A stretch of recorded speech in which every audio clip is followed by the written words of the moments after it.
आंठुजनित जेकोसी समस्यार समाधान सुजोग पद्धति अनुसार बिना औषधरे सहजरे आ सरल उपाय आपण समाधान पाई परिवे। तो आउ डेरी न करी आसंतु आमे ए वीडियो देखिवा। आज आम जाना सुजोग पद्धति द्वारा आम आंठु जंत्रणा केमती मुक्त पाइबा।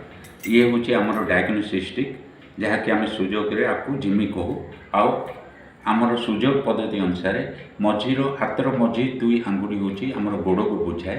जितेबाला आम डाण गोड़र आंठु बथा हुए ताहले डाण हाथर आउ डाण गोड़र मझी आंगुठीर मझी जॉइंट हूँ आंठु को रिप्रेजेंट कर। तो यही जॉइंट रे आम पॉइंट बाहर करवा संवेदनशील पॉइंट देखो ये पॉइंट बेसी व्यथा हो। तो यही पॉइंट को आम प्रेस करके क्लॉकवाइज एंटी क्लॉकवाइज गोटे 2 मिनट आपको मैसेज करवा।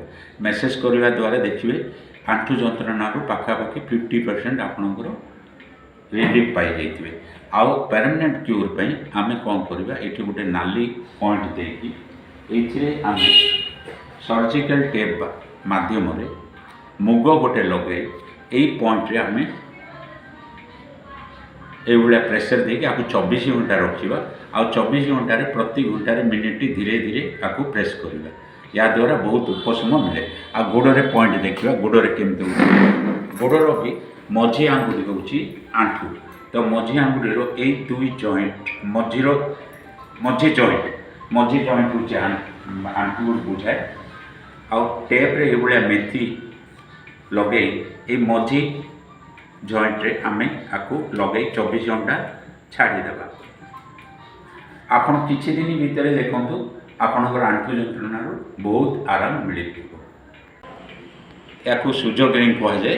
ये रिंग साहाय्य आमर आंगुठी रे जो जगह आमर आंठु को बुझाए से जगह को मैसेज करा जाए। तो केमती मैसेज करा जाए आपको ये गड़े कि से जगह को 15-20 थर ये मैसेज देवे। आ दिन में 8-10 थर करेंगे देखिए आपन को बहुत आराम मिले।